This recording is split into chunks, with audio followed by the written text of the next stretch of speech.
Hi, welcome to Rosati Rugs.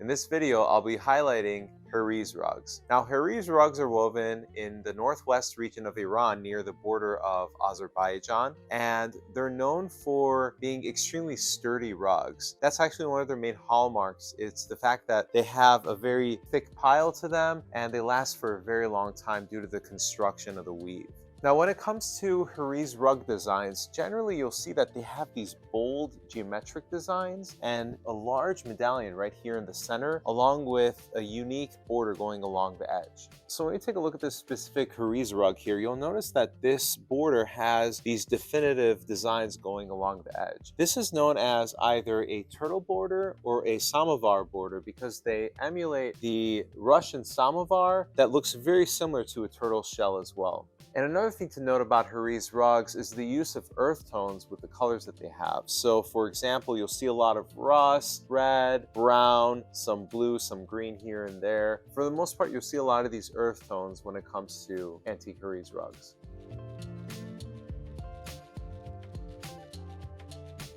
Now this rug here is a different type of Hariz. It's a little bit more of a lower quality Hariz. It's called the Hariz Gorevan. And as you can see, with most Gorevan rugs, you do not see a medallion in the center. They're going to have an all-over pattern like this. But as you see in typical Hariz rugs, you're going to have these geometric patterns, the earth tones with the rust combination, some blue as well. So there are a lot of similarities that you see within the Hariz family, but there may be just some slight differences in terms of the design and the texture.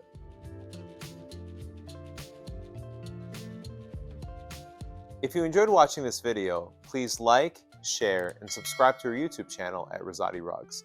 And don't forget to check out our blog on rosatirugs.com, where we share some great information about rugs in general.